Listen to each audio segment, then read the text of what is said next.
got so much more.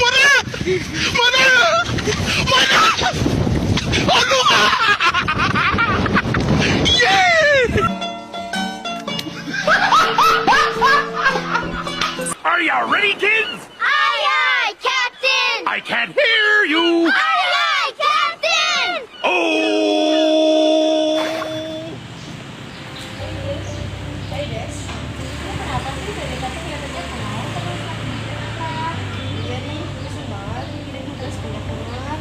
Tugas apa sih? Ya ada sasing, PPKN, bahasa Indonesia, sejarah, yang kita suruh merangkum tentang pengakuan kemerdekaan Indonesia dari negara lain, kayak Mesir, India, sama Australia. Iya, daripada kamu bingung, nggak selesai tugasnya, mending kita cari referensi aja di buku. Aku ada bukunya kok. Siapa tahu ada di buku itu. Boleh.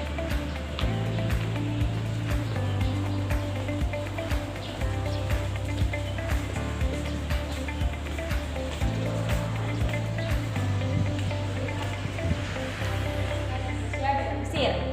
Di Mesir itu terdapat sebuah organisasi Islam yang bernama Al-Ikhwan Al-Muslimin yang dipimpin Syekh Hasan Al-Banna. Nah, gerakan Ikhwanul Muslimin ini merupakan gerakan persaudaraan Muslim yang gigih menentang kolonialisme Inggris di Mesir. Gerakan ini juga aktif menggalang persaudaraan di kalangan umat Muslim. Organisasi ini menggalang opini umum melalui pemberitaan media yang memberikan kesempatan luas kepada para mahasiswa Indonesia di Mesir untuk menulis tentang kemerdekaan Indonesia dan disebarluaskan, baik melalui koran lokal ataupun acara taktik akbar. Nah, pengakuan Mesir terhadap kemerdekaan Indonesia tidak serta-merta didapatkan dengan cara yang mudah, tetapi melalui proses yang cukup panjang dan heroik. Begitu mendapatkan informasi bahwa Indonesia telah memproklamasikan kemerdekaan ke seluruh dunia, Mesir langsung mengirimkan konsul jenderalnya yang bernama Moh Abdul Munim ke Yogyakarta. Nah, kedatangan konsul jenderal Mesir Moh Abdul Munim ini yang diterima oleh Sultan Hamengkubuwono ke-9, kunjungan tersebut merupakan salah satu bentuk dukungan dan pengakuan Mesir atas kemerdekaan Indonesia. Selanjutnya, pengakuan Mesir terhadap Indonesia diperkuat dengan ditandatanganinya perjanjian persahabatan antara Indonesia dengan Mesir di Kairo. Menjelang ditandatanganinya perjanjian tersebut, Duta Besar Belanda melakukan protes. Nah, Perdana Menteri Nokrasi atas nama bangsa Mesir tak gentar sedikit pun dalam menanggapi protes Duta Besar Belanda tersebut. Ia bahkan memberikan jawaban di luar dugaan Duta Besar Belanda. Menyesal sekali kami harus menolak protes Tuan, sebab Mesir melakukan selaku negara berdaulat dan sebagai negara yang berdasarkan Islam tidak didukung perjuangan bangsa Indonesia yang beragama Islam. Ini adalah tradisi bangsa Mesir dan tidak dapat diabaikan. Selanjutnya, ketika Belanda melancarkan aksi militernya pada tanggal 21 Juli 1947, delegasi Indonesia yang masih berada di Timur Tengah segera menghubungi pemerintah Mesir, perwakilan-perwakilan Arab dan Islam di Kairo, serta Sekjen Liga Arab A.R. Azam Pasha di New York guna membantu apa yang sedang dihadapi Indonesia. Kepala negara Arab berupaya menyongkok perjuangan Indonesia. Di bawah pimpinan Ahmad Kasyabah Pasha, Kabinet Mesir melakukan sidang membahas nasib bangsa Indonesia yang sedang mendapatkan aksi militer Belanda. Kemudian, Menteri Luar Negeri Mesir langsung memanggil Duta Belanda. Pemerintah Mesir telah menegaskan dengan sungguh-sungguh akan memperhatikan penyelesaian soal Indonesia secara adil. Pada tanggal 3 Agustus 1947, Belanda telah menyampaikan jawaban atas nota Mesir mengenai Indonesia. Nah, dalam jawaban tersebut, pemerintah Belanda sangat memperhatikan usaha Mesir untuk menyelesaikan persengketaan Indonesia dengan Belanda. Kemudian, nota Mesir terhadap Belanda juga disampaikan dengan Duta Besar Amerika Serikat yang juga langsung menyampaikan kepada Dewan Keamanan. Nah, puncak dari kepedulian masyarakat Mesir diperlihatkan pada rapat umum yang diadakan oleh partai-partai politik dan organisasi-organisasi masyarakat. Pada rapat umum tersebut juga dihadiri Presiden Habib Bourguiba dari Tunisia dan pemimpin Maroko Alal Al-Fasi.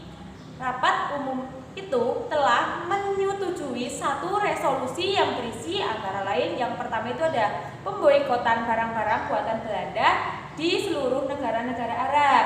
Yang kedua, pemutusan hubungan diplomatik antara negara-negara Arab dan Belanda. Yang ketiga ada penutupan pelabuhan dan lapangan terbang di wilayah Arab terhadap kapal dan Belanda. Nah, yang terakhir itu ada pembentukan perangkatan kesehatan untuk menolong korban agresi milik Belanda. Nah, udah ya. Nah, kamu udah paham belum tentang pengakuan kemerdekaan Indonesia dari Mesir? Udah nih, udah mulai paham. Pasti udah ya. jelasin ya. Iya. Nah, aku kan udah jelasin nih tentang pengakuan kemerdekaan Indonesia dari Mesir. Kamu udah paham kan? Udah dong. Bagus sih kalau gitu. Nah, selanjutnya kan masih ada 2 negara tuh yang dari pengakuan kemerdekaan Indonesia dari India dan pengakuan kemerdekaan Indonesia dari Australia. Coba kamu jelasin tentang pengakuan kemerdekaan Indonesia dari India itu seperti apa sih? Boleh. Nah, selanjutnya aku jelasin tentang pengakuan kemerdekaan Indonesia dari India. Dalam rangka mendapatkan pengakuan internasional atas kemerdekaan Republik Indonesia, salah satu negara yang menjadi penghantar pengakuan internasional tersebut adalah India. Indonesia dan India telah menjalin hubungan yang cukup erat sejak lama, terutama ketika agama Buddha dan Hindu mempengaruhi kehidupan kebudayaan Indonesia. Kedua bangsa ini juga memiliki kesamaan identitas dalam memperjuangkan kemerdekaan, yakni India atas Inggris dan Indonesia atas Belanda. Sebagai faktor lain yang membuat India, terutama Nehru beserta rakyat India memberikan dukungannya atas perjuangan Indonesia. Persahabatan kedua bangsa itu juga terjadi sudah cukup lama, yakni kedekatan hubungan antara dua pemimpin yaitu Nehru dengan Muhammad Hatta yang terjadi sejak Februari 1927. Keduanya sama-sama menghadiri salah satu konferensi Language of Operation Nationalist di Brussels. Wujud dukungan India atas usaha diplomasi Indonesia adalah membentuk wadah perjuangan bernama Persatuan Putra Indonesia di India atau yang biasa disingkat dengan PPII. Tujuannya adalah membela negara Indonesia yang telah memproklamasikan kemerdekaannya dengan mendesak pemimpin-pemimpin India dan dunia agar mengakui berdirinya Republik Indonesia sebagai suatu negara yang merdeka dan berdaulat. PPII selanjutnya membentuk Balai Penerangan atau Indonesian Information Service yang mulai berfungsi pada 9 Juni 1946. Nah, dukungan India juga diwujudkan dengan penyelenggaraan Konferensi Asia untuk Indonesia atau Asian Conference on Indonesia di New Delhi yang berlangsung pada 20 sampai 25 Januari 1949. Konferensi ini dihadiri perwakilan dari Afghanistan, Australia, Burma atau Myanmar, Ceylon atau Sri Lanka, Mesir, Ethiopia, India, Irak, Iran, Lebanon, Indonesia, Pakistan, Filipina, Saudi Arabia, Suriah, dan Yaman. Dalam pidato pembukaannya, Perdana Menteri Nehru menguraikan maksud dan tujuan konferensi yang secara khusus diadakan untuk membicarakan persoalan Indonesia dan untuk memberikan saran kepada Perserikatan Bangsa-Bangsa supaya perang di Indonesia dapat segera diakhiri sesuai dengan ketentuan-ketentuan yang terdapat di Piagam Perserikatan Bangsa-Bangsa. Nah, pada hari kedua konferensi tersebut menghasilkan sebuah resolusi, yaitu Resolusi New Delhi untuk Dewan Keamanan Serikat Bangsa-Bangsa. Resolusi yang dihasilkan mengenai masalah Indonesia adalah sebagai berikut. Yang pertama ada pengembalian pemerintah Republik Indonesia ke Yogyakarta. Yang kedua ada pembentukan pemerintahan ad interim yang mempunyai kemerdekaan dalam politik luar negeri sebelum tanggal 15 Maret 1949. Yang ketiga ada penarikan tentara Belanda dari seluruh Indonesia. Dan yang terakhir ada penyerahan kedaulatan kepada pemerintah Indonesia Serikat paling lambat 1 Januari 1950. Nah, semua tuntutan konferensi New Delhi itu akhirnya termuat dalam resolusi-resolusi Dewan Keamanan Perserikatan Bangsa-Bangsa pada 28 Januari 1949 yang isinya di antara lain itu ada penghentian operasi operasi militer dan gerilya, pembebasan tahanan politik Indonesia oleh Belanda, pemerintahan RI kembali ke Yogyakarta dan akan diadakan perundingan secepatnya. Dukungan moral dan usaha-usaha India di forum internasional secara tidak langsung memberikan pengaruh yang besar bagi perjuangan diplomasi Indonesia di dunia internasional. India berhasil membawa Perserikatan Bangsa-Bangsa turut menyelesaikan pertikaian Indonesia Belanda. Belanda mengklaim bahwa permasalahannya dengan Indonesia adalah masalah intern Belanda dengan daerah jajahannya. Semua usaha-usaha India ini secara tidak langsung ikut mendorong pengakuan masyarakat internasional atas kemerdekaan dan kedaulatan Republik Indonesia. Barusan kan aku jelasin yang pengakuan kemerdekaan Indonesia dari India, udah jelas belum? Udah jelas banget dong, kamu jelasinnya udah detail, perinci, jelas dan padat. Ya makasih. Nah selanjutnya kan ada satu lagi nih dari Australia. Gimana kalau kita jelasin bareng-bareng? Boleh, biar paham gitu ya. Kan Iya. lebih, kita berdua kan lebih paham gitu ya kalau jelasin berdua. Sama-sama paham gitu. Iya gitu, boleh deh, boleh nanti ya. Oke.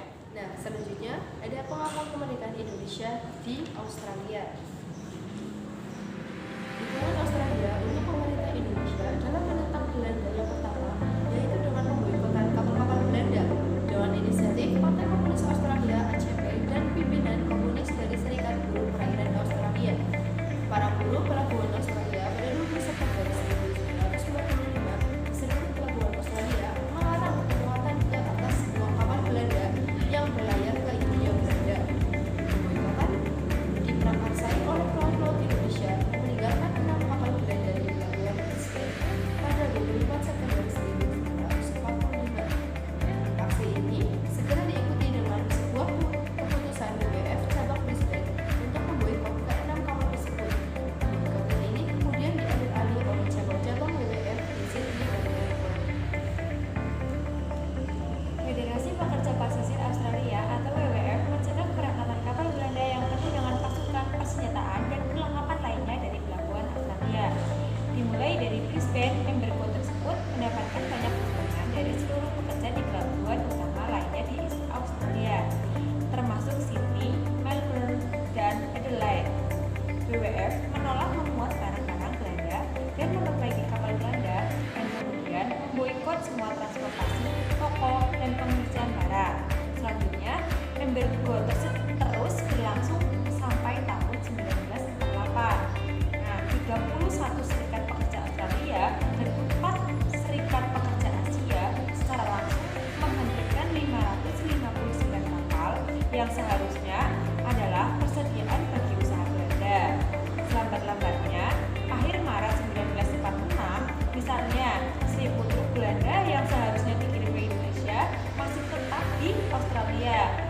Nah, pembuat kebijakan di Australia bersimpati dengan kelompok nasionalis anti-kolonial, tetapi juga ingin menghentikan pertumbuhan gerakan komunis yang terlibat dalam perjuangan untuk kemerdekaan.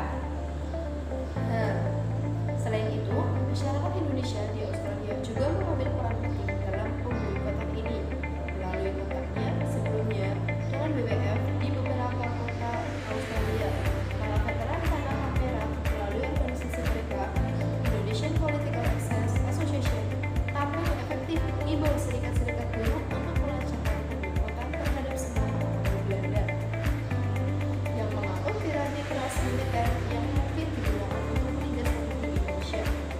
Pada 26 September 1945, Dewan Federal memutuskan pemboikotan menyeluruh terhadap semua kapal Belanda di pelabuhan Australia. Peristiwa ini dikenal dengan Black Hawk.